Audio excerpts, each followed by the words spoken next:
Good morning बच्चों, मैं सराफत अली भौम सिंह टीटी कॉलेज घोड़ीवारा कला से आपका ऑनलाइन प्लेटफॉर्म पे फिर से स्वागत है।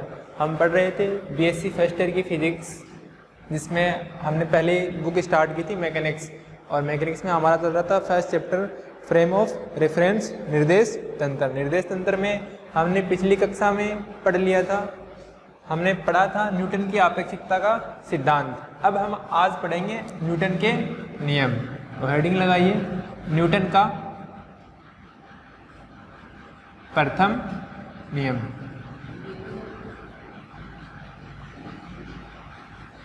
न्यूटन का प्रथम नियम। न्यूटन ने प्रथम नियम क्या दिया था? न्यूटन ने प्रथम का नियम कौन सा दिया था? जड़त्व का नियम। न्यूटन ने बताया था कि जब कोई वस्तु स्थिर है तो वो स्थिर रहेगी, और जब कोई वस्तु गतिशील है तो वो गतिशील रहना चाहेगी। कब तक? जब तक कि उस पर कोई बाह्य फोर्स हम नहीं लगा दें, तब तक वो क्या चाहती है? अपनी स्थिति में रहना चाहती है, अपने जड़त्व को बनाए रखना चाहती है। जैसे कि ये पेन अपनी जगह स्थिर है तो स्थिर रहना चाहता है, लेकिन जैसे हम इस पर फोर्स लगाएंगे तब ये आगे बढ़ेगा, उसके बजाय ये नहीं बढ़ना चाहेगा। तो न्यूटन का प्रथम नियम क्या है कि यदि जब कोई वस्तु गतिशील है तो गतिशील रहना चाहती है, स्थिर है तो स्थिर रहना चाहती है, जब तक कि उस पर कोई बाह्य बल कार्य नहीं करे। लिखिए, इस नियम के अनुसार इस नियम के अनुसार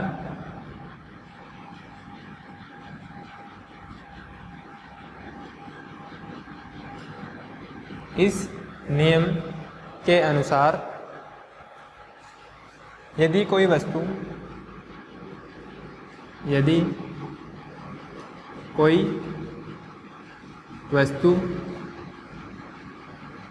स्थिर अवस्था में है तो स्थिर अवस्था में है तो स्थिर ही रहेगी, एवं यदि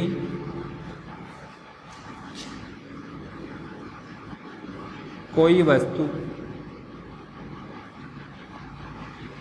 गतिशील अवस्था में है, अब वो गति कर रही है तो वो क्या चाहेगी? गतिशील ही रहे। यदि कोई वस्तु गतिशील है तो वह गतिशील ही रहेगी, कब तक? जब तक कि उस पर कोई बाह्य बल नहीं लगा दिया जाए। कोई वस्तु गतिशील है तो वह गतिशील ही रहेगी जब तक उस पर कोई बाह्य बल कार्यरत ना हो। बाह्य बल कार्यरत ना हो। जैसे एग्जाम्पल, गाड़ी चलाते हैं तो जब गाड़ी गतिशील है तो वो गतिशील ही रहना चाहेगी जब तक कि हम उस पर ब्रेक ना लगा दें। हमारे ब्रेक लगने के बाद ही रुकती है। ऐसे ही अगर कोई गाड़ी अपनी जगह पर खड़ी है तब तक खड़ी रहेगी जब तक हम उसको एक्सेलरेट ना करें। एक्सेलरेट करने के बाद ही वो क्या होगी? आगे की ओर बढ़ेगी। तो न्यूटन का प्रथम नियम क्या है? जड़त्व का नियम। जड़त्व का नियम है ना, जब तक कोई वस्तु गतिशील है तो गतिशील रहना चाहती है, और स्थिर है तो स्थिर रहना चाहती है। यही होता है न्यूटन का प्रथम नियम। अब इसका गैलीलियन रूपांतरण में क्या होता है? गैलीलियन रूपांतरण के अंतर्गत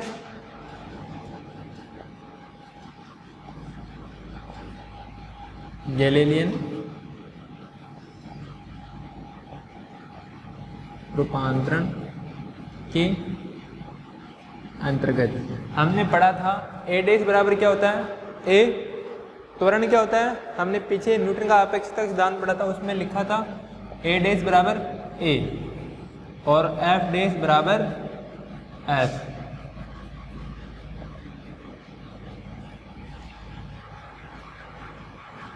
तो गैलीलियन उपांतरण किस में लगेगा? हमारे पास दो फ्रेम होते हैं, मैंने बताए थे, जड़त्व निर्देश तंत्र और अजड़त्व निर्देश तंत्र। जड़त्व निर्देश तंत्र में न्यूटन के नियमों का पालन होता है, तो यहाँ कौन सा निर्देश तंत्र होगा? जड़त्व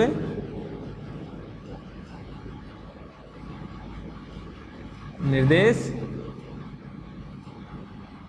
तंत्र। और जड़त्व निर्देश तंत्र में एक्सीलरेशन एक दूसरे निर्देश तंत्र में पहले निर्देश तंत्र के बराबर होता है, और फोर्स जो एस देश निर्देश तंत्र में वही एस निर्देश तंत्र में दिखाई पड़ेगा। यह होता है न्यूटन का प्रथम नियम। जहां ए डैश तो क्या है? एस डैश निर्देश तंत्र में एक्सीलरेशन त्वरण, और ए क्या है? एस निर्देश तंत्र में त्वरण, और एफ डैश क्या है? एस डैश निर्देश तंत्र में त्वरण लिख लेते हैं। ए डैश एस डैश तंत्र का त्वरण, और ए क्या है? एस तंत्र का त्वरण। हो गया? लिखिए अब दूसरा, न्यूटन का द्वितीय नियम। हेडिंग लगाइए, न्यूटन का द्वितीय नियम।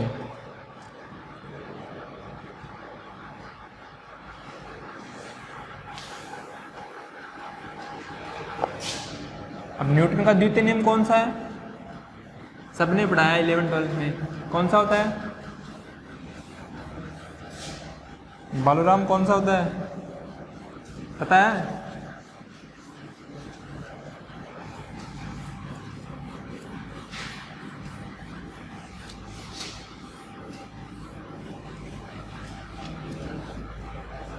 लिखिए, हेडिंग लगाइए, न्यूटन का द्वितीय नियम।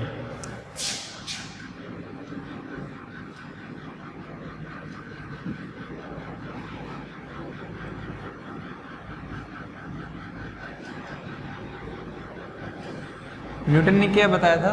न्यूटन ने बताया था कि संवेग में परिवर्तन की दर क्या होती है? बल के समानुपाती, बल के बराबर होती है क्या? यही बताया था। दूसरा नियम क्या बताया था?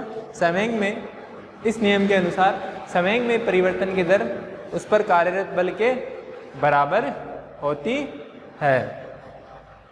लिखिए, इस नियम के अनुसार, और ये नियम कौन सा है? बल का नियम भी बोला जाता है इसको। इस नियम के अनुसार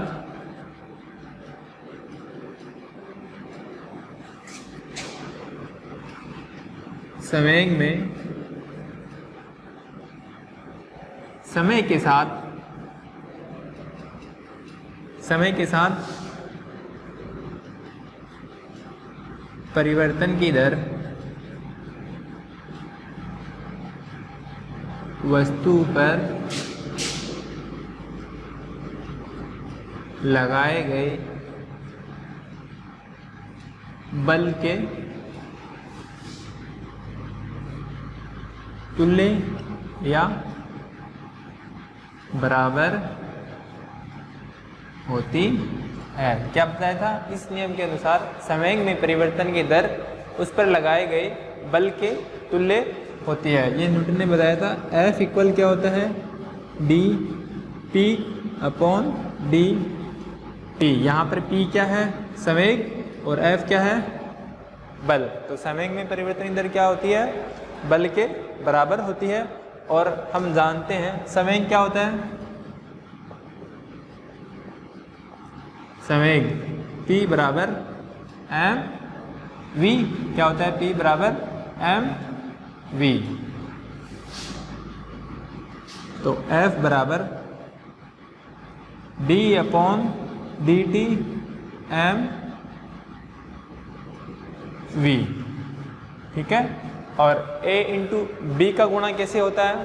पहले a का गुणा करेंगे, b को अचर मान लेते हैं, फिर b का गुणा करते हैं, b को अचर मान लेते हैं और a का डेरिवेशन कर देते हैं। तो F बराबर, पहले v को लिखा, d पहले m को लिख लेते हैं, m को अचर माना, d अपॉन डी टी। ठीक है। फिर v को मान लेंगे तो dm अपॉन dt। ये हो गई ये किस में लागू होगी?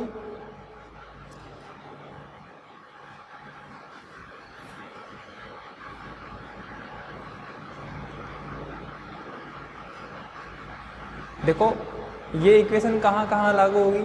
जब द्रव्यमान हर जगह लागू होगी वैसे तो, और जहाँ द्रव्यमान समय के साथ परिवर्तन हो रहा हो वहाँ ये इक्वेशन समीकरण लागू होगी। तो इसके नीचे नोट लगा के लिख लीजिए।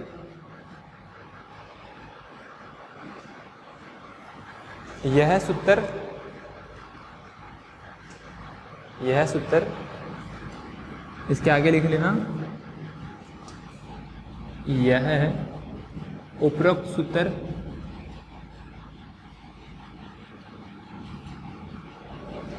यह उपरोक्त सूत्र सभी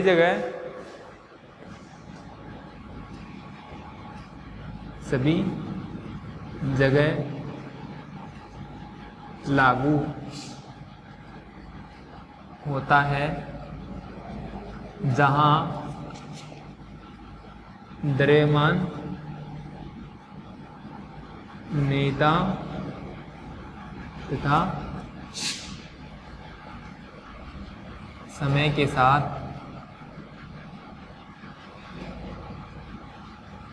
परिवर्तन कर रहा हो। अगर नियतांक का अवकलन, अगर m यहाँ नियतांक मान लेंगे तो ये 0 हो जाएगा। ये कहाँ लागू होगा? हर जगह लागू होगा जहाँ द्रव्यमान नियतांक होता है और समय के साथ क्या हो रहा हो? परिवर्तित हो रहा हो, तब ये लागू होता है। अब दूसरी कंडीशन क्या हो सकती है? जब द्रव्यमान क्या हो? नियतांक हो, और नियतांक का अवकलन क्या होता है? कांस्टेंट का अवकलन क्या होता है?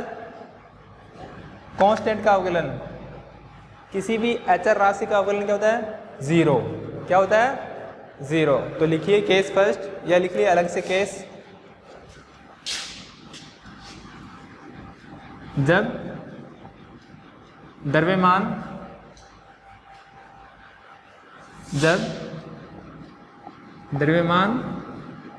m क्या हो? नियतांक हो। जब m नियतांक हो तो क्या होगा? द्रव्यमान का अवकलन क्या हो जाएगा? 0। अतः F बराबर m dv अपॉन dt, और dv अपॉन dt क्या होता है? अरे वेग में परिवर्तन की दर क्या कहलाती है? ये वेग में परिवर्तन की दर है ना, ये वेग है, समय के साथ परिवर्तित हो रहा है, तो ये क्या कहलाएगा? त्वरण। क्या कहलाएगा? त्वरण। और ये F इक्वल ma ही होता है ना, F इक्वल ma। तो न्यूटन के सेकेंड लॉ से हमारे पास बल का नियम F बराबर ma dv अपॉन dt बराबर a, वेग में परिवर्तन की दर बल त्वरण को प्रदर्शित करती है।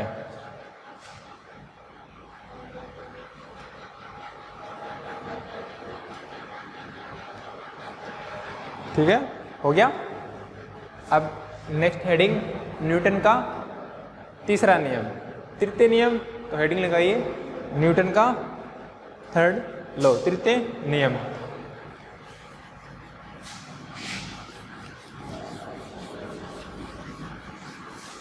और न्यूटन के थर्ड लॉ में क्या होता है? क्या बताया न्यूटन ने थर्ड लॉ?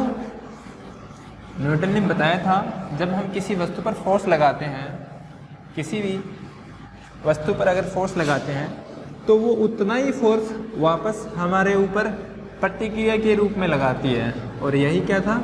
न्यूटन का थर्ड लॉ, न्यूटन का तीसरा नियम। जब हम किसी वस्तु को धक्का लगाएंगे तो वह वस्तु उतने ही बल का, परिमाण का एक विपरीत दिशा में बल लगाती है, जिसे क्या कहते हैं? वो अपने लगाए गए परिमाण के इक्वल होता है। और यही क्या है? न्यूटन का तृतीय नियम। न्यूटन का तृतीय नियम लिखिए। इस नियम के अनुसार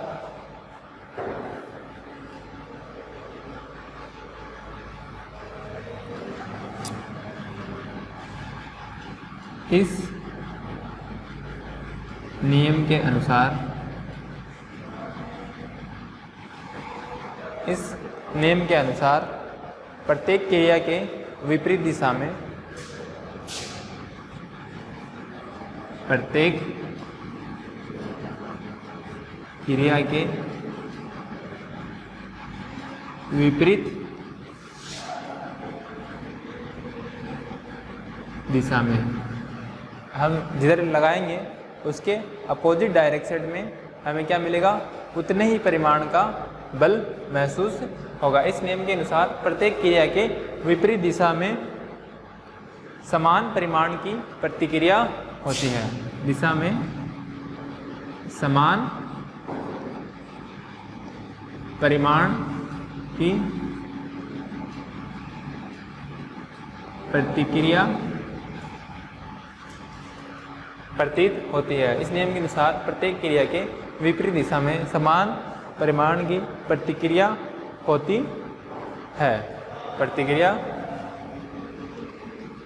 होती है। जैसे अगर हम दीवार पर 2 न्यूटन का फोर्स लगाएंगे तो दीवार क्या करेगी, उतने 2 न्यूटन का ही फोर्स अपने ऊपर लगाएगी। क्या करेगी, अपने ऊपर लगाएगी। हम क्रिया करेंगे, 2 न्यूटन का फोर्स लगाया तो ये उल्टी दिशा में हमने इधर फोर्स लगाया और ये हमारी तरफ इधर फोर्स लगाएगी, और ये दिशा तो हो गई इसकी अपोजिट, हमने इधर लगाया और ये इधर लगाएगी इधर, और परिमाण क्या होगा, सेम होगा। अगर हम 2 न्यूटन का फोर्स लगा रहे तो यहाँ पे हम पे कितना लगाएगी, 2 न्यूटन का फोर्स, और ये क्या होता है, न्यूटन का थर्ड लॉ। अर्थात यदि हम किसी पिंड पर, अर्थात यदि हम किसी पिंड पर बल लगाया जाए, किसी पिंड पर बल लगाया जाए तो पिंड उतने ही परिमाण का एक विपरीत लगाए गए बल के विपरीत परिमाण का एक विपरीत दिशा में बल लगाती है।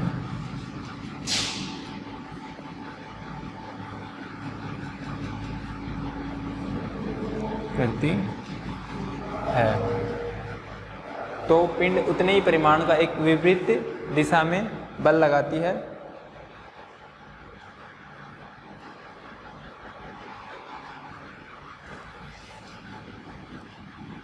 इसलिए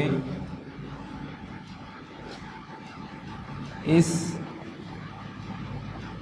नियम को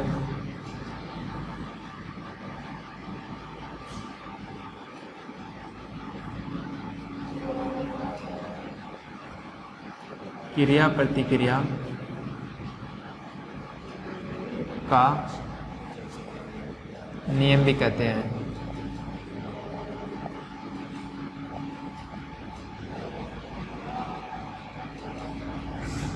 क्रिया प्रतिक्रिया का नियम भी कहते हैं। जितने परिमाण का हम इस पर क्रिया करेंगे और सामने वाला पिंड उतने ही परिमाण का एक विपरीत दिशा में प्रतिक्रिया करेगा, और यही है न्यूटन का थर्ड लॉ। इसी के साथ आपके फर्स्ट चैप्टर का निर्देश तंत्र के पहले चैप्टर का एक पोर्शन, एक हिस्सा जिसमें से क्वेश्चन आते हैं, दूसरा हिस्सा जिसमें से अलग क्वेश्चन आते हैं। आपको दोनों में से एक में से क्वेश्चन करने होते हैं। ये था हमारा पहले चैप्टर का पहला हिस्सा, यहाँ ख़त्म होता है। एक चैप्टर का पहला पोर्शन जितना पढ़ाया है उसमें से 2 क्वेश्चन हर बार एग्जाम में आते हैं। अब हम इनसे रिलेटेड कुछ क्वेश्चन कर लेते हैं, ठीक है। ये हो गया आपका पहले चैप्टर का पहला पोर्शन। लिखिए, अब हम 1-2 क्वेश्चन करेंगे।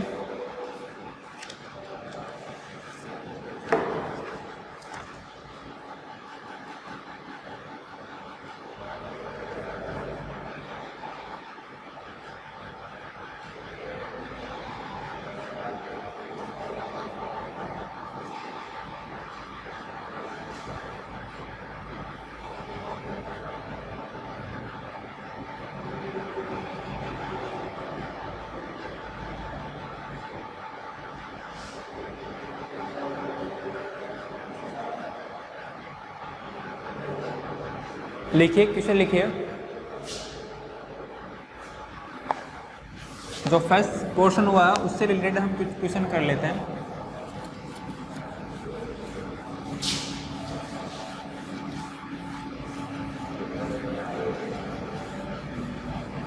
लिखिए प्रश्न, किसी बिंदु, क्वेश्चन लिखिए।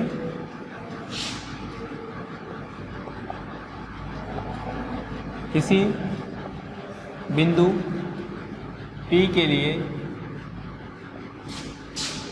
S निर्देश तंत्र में कण की स्थिति निम्न है। देखिए R वेक्टर बराबर 6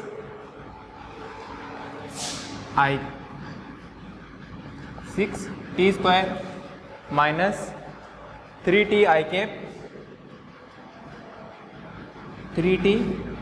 cap plus minus 5t cube j cap plus 7k cap एवं S देश निर्देश तंत्र में स्थिति सदिश R डैश बराबर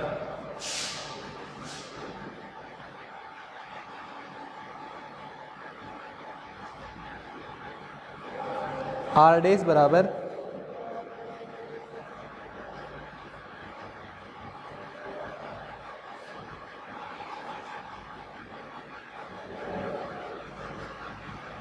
six t square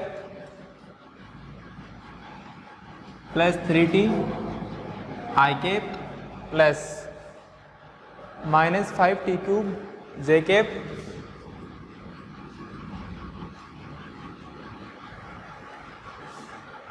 plus 7k cap.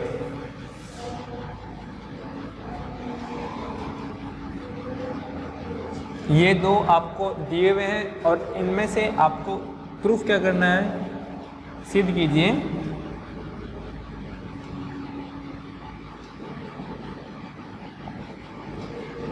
A dash बराबर A होगा, ठीक है? नहीं, A डैश बराबर A नहीं, सिद्ध कीजिए।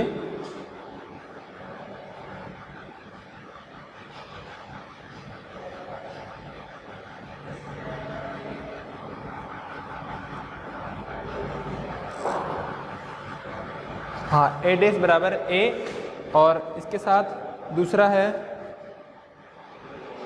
S डैश के सापेक्ष S का वेग। S डैश के सापेक्ष S निर्देश तंत्र का वेग। ये दो क्वेश्चन है आपके पास, दो स्थिति सदिश दिए हुए हैं और सिद्ध करना है। पहले में तो एक्सीलरेशन दूसरे निर्देश तंत्र का पहले निर्देश तंत्र के सापेक्ष क्या होता है, बराबर होता है, और एस देश के सापेक्ष एस निर्देश तंत्र का वेग बराबर होगा।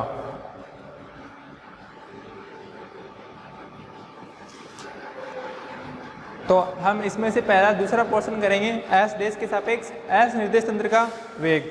हमने रूपांतरण समीकरण पढ़ी है, हमने रूपांतरण समीकरण पढ़ी थी, वो हमने क्या पढ़ी थी, रूपांतरण समीकरण क्या थी हमारे पास, आर डैश बराबर आर माइनस वी टी। जो यहाँ पर v होता है वो क्या होता है, एस डैश के सापेक्ष एस निर्देश तंत्र का वेग। अगर हम इसको निकाल लेते हैं तो हमारे पास क्या आ जाएगा, वेग।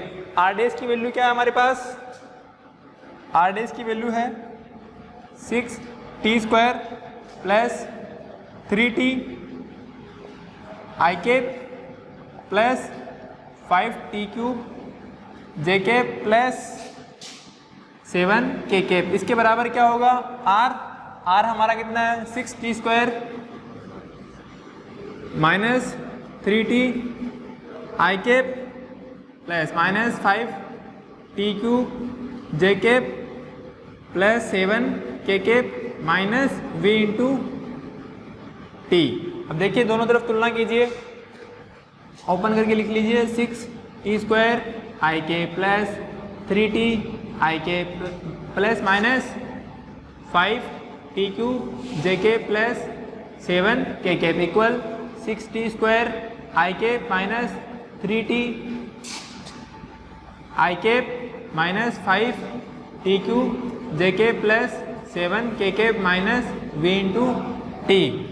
दोनों तरफ देखिए 6t² आई कैप है, 6t² आई कैप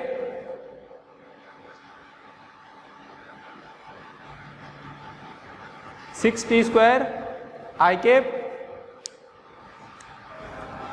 इधर भी यही है, दोनों कट जाएंगे 6t² आई कैप 6t² आई कैप से, और माइनस 5t³ जे कैप 5t³ जे कैप 7 के कैप से 7 के कैप, बचेगा क्या क्या, इधर बचा हमारा 3t आई कैप, उधर क्या बचा माइनस 3t आई कैप। ये क्यों नहीं कटा, इधर साइन किसका है माइनस का, इधर प्लस का, अगर दोनों साइन सेम होते तो कट जाता, माइनस v इंटू टी। ये भी बचा ना, देखो मैं इधर इसको लेके आ रहा हूँ, ये माइनस किधर आ जाएगा प्लस का, v इंटू टी बराबर माइनस का 3t आई कैप, और ये प्लस का 3 इधर जाएगा माइनस का 3t आई कैप।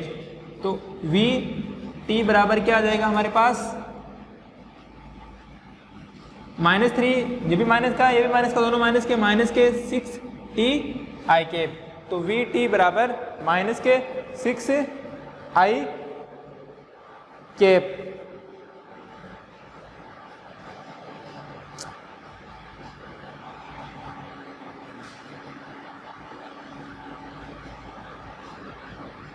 ठीक है, और t से t कट जाएगा तो क्या बचेगा v बराबर -6 आई कैप, मतलब आई कैप दिशा में अक्ष दिशा में, और इसका v मॉडुलस क्या होगा 6 मीटर पर सेकेंड। तो इसका वेग हमारे पास क्या आ गया s डैश निर्देश तंत्र के सापेक्ष s का वेग क्या आ गया 6 मीटर पर सेकेंड। अब हमें दूसरा निकालना है, ये तो था सेकंड का था s डैश के सापेक्ष s निर्देश तंत्र का वेग। हमने रूपांतरण समीकरण पढ़ी थी, नीति वेग से गतिशील तंत्रों के लिए क्या होती है r डैश बराबर r माइनस v t।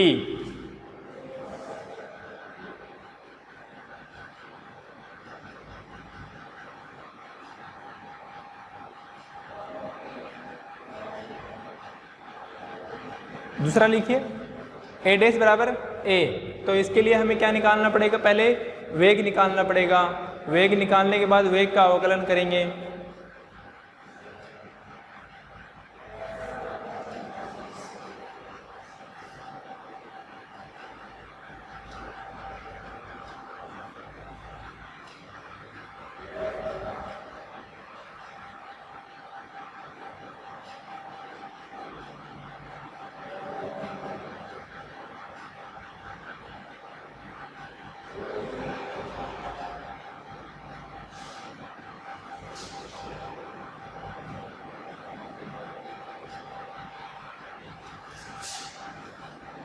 ये हो गया। अब हमें क्या निकालना है, a डैश बराबर a। तो हमारे पास स्थिति दी हुई है, स्थिति का पहले हम समय के सापेक्ष अवकलन करें तो क्या जाएगा वेग, और वेग का समय के सापेक्ष अवकलन करें तो क्या जाएगा हमारे पास त्वरण, क्या जाएगा त्वरण। तो s डैश के सापेक्ष s निर्देश तंत्र का वेग कितना हो गया 6 मीटर पर सेकेंड, अपोजिट डायरेक्शन में है।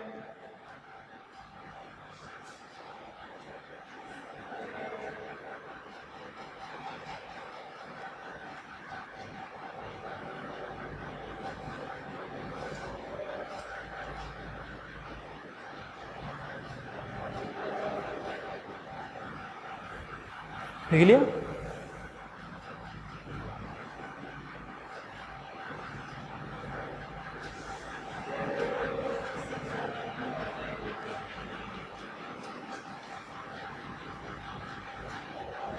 जल्दी लिख, ठीक है। फर्स्ट पोर्शन क्या करना है, हमें इसका वेग त्वरण निकालना है। एस डैश का त्वरण और एस डैश का त्वरण क्या बराबर होते हैं। मिटा दूं? इतना बहुत है?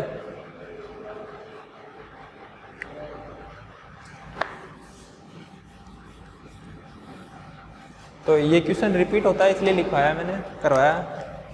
इसका फर्स्ट पोर्शन ए डेज बराबर ए, तो पहले हम ए निकाल लें। तो ए बराबर क्या होगा? एस निर्देश तंत्र के लिए त्वरण। क्या निकाल रहे हैं हम? ए निकाल रहे हैं, ठीक है। ए की गणना करेंगे तो सबसे पहले हम क्या निकालेंगे? वी। वी क्या होता है? D R upon D T. स्थिति का समय के सापेक्ष अवकलन क्या गलत है? वेग। और हमारे पास आर क्या है? D upon D T. R हमारे पास क्या है? ये 6t square minus 3t, 6t square minus 3t I के प्लस माइनस 5t क्यूब जे के प्लस 7k कैप। इसका हम क्या करेंगे? समय के सापेक्ष अवकलन करेंगे। पहले इसका करेंगे, इसका करें 6t स्क्वायर का t के सापेक्ष अवकलन करेंगे। 6 तो ऐसा का ऐसा, t स्क्वायर का करेंगे क्या देगा? 2t। और माइनस 3t का करेंगे, माइनस 3t का हो जाएगा 1, साथ में आई कैप। फिर इसका करेंगे माइनस 5 तो as it is, t cube का करेंगे t के सापेक्ष 3t स्क्वायर इंटू 1, और 7 का t के सापेक्ष अवकलन करेंगे 0। ये नियत है, नियत का अवकलन क्या होता है? 0। तो हमारे पास v क्या आ गया? 6 टू जा 6 दूनी 12, 12t माइनस 3 आई कैप माइनस 15t स्क्वायर, साथ में क्या चल रहा है? जे कैप। ये तो आ गया हमारा वेग। अब आता है ए बराबर क्या होता है? D B upon D T. वेग का समय के सापेक्ष अवकलन क्या गलत है? त्वरण। तो d अपॉन डी टी बराबर 12t माइनस 3 आई cap minus 15t square J cap. इसका अवकलन किसके सापेक्ष? समय के सापेक्ष। 12t का करेंगे समय के सापेक्ष, तो 12 का तो एज इट इज, और t का करेंगे 1, माइनस 3 का करेंगे 0, बचेगा क्या? I cap. अब इसका करेंगे माइनस 15 तो as it is, T square का करेंगे, टी स्क्वायर का करेंगे कितना आएगा? टी के सापेक्ष 2t जे कैप। तो क्या आ गया? 12 आई कैप 15 दूनी 30 इंटू टी जे कैप। ये क्या आ गया? ए। एस निर्देश तंत्र के लिए त्वरण। अब हम निकालेंगे एस देश निर्देश तंत्र के लिए त्वरण। क्या दोनों सेम आते हैं? अगर दोनों सेम आए तो ए डैश बराबर ए हो जाएगा।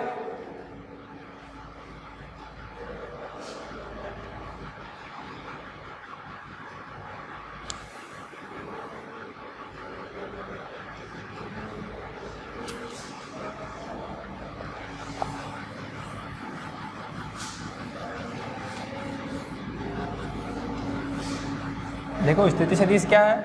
आर डैश बराबर ये, तो लिखिए एस डैश निर्देश तंत्र के लिए, एस डैश निर्देश तंत्र के लिए ए डैश की गणना, त्वरण की गणना कर रहे हैं। तो उसके लिए पहले हम v निकालेंगे। v क्या होता है? D R upon D T. यहाँ पर क्या है? डैश, तो v डैश। इसका अवकलन करेंगे v डैश बराबर d अपॉन डी टी। ये था हमारे पास r डैश, और अवकलन करेंगे तो 6t स्क्वायर। पहले इधर देख बार, इसको इसका अवकलन करेंगे पहले, तो 6 तो as it is, T square का क्या हो जाएगा? टी स्क्वायर का 2t, और प्लस 3t का 3 इंटू टी का 1, साथ में आई कैप। इसका करेंगे माइनस 5 तो as it is, T cube का करेंगे क्या होता है? इंटू 3t स्क्वायर, साथ में क्या है? सॉरी जे कैप। और इसका करेंगे 0। अलग से लिख लेना, ये फॉर्मूला अवकलन होता है डी अपॉन डी टी, अक्स की पावर n हो तो इसका अवकलन होता है n x n की पावर माइनस 1, यही होता है ना, इससे किया हमने। ये तो आ गया हमारे पास v डैश बराबर 6 टू द चदुनी 12 t प्लस 3 आई कैप माइनस 5 3 था 15 5 से 15 टी स्क्वायर जे कैप, ये आ गया वी डैश। अब ए डैश निकालेंगे। अतः ए डैश क्या होता है? वेग का समय के सापेक्ष अवकलन। तो ए बराबर ए डैश बराबर D V dash upon D T, इसका अवकलन करेंगे D upon D T 12 T minus plus 3 आई कैप, साथ में आई कैप है ना इसके, minus 15 T square J cap, इसका अवकलन करना है। 12 का 12 एच डी, टी का करेंगे 1 प्लस 3 का करेंगे 0, साथ में I cap minus 15 T square का करेंगे 2t, टी स्क्वायर का करेंगे 2t, साथ में जे कैप। 12 को एक्सचेंज करेंगे 12 0 जोड़ेंगे 12 आई कैप माइनस 15 दूनी 30 टी जे कैप, ये हो गया हमारा पास ए डैश। इसको मान लेते हैं समीकरण नंबर 1 और ये हो गई समीकरण नंबर 2। देखो दोनों बराबर है क्या? 12 आई कैप माइनस 30 टी और 12 आई माइनस 30 दोनों बराबर है। तो अतः समीकरण 1 व 2 से ए डैश बराबर ए, हमें यही निकालना था ना, ए डैश बराबर ए। तो नीचे लिख लीजिए, अतः समीकरण 1 व 2 से ए डैश बराबर ए, ये आपका आंसर। ठीक है,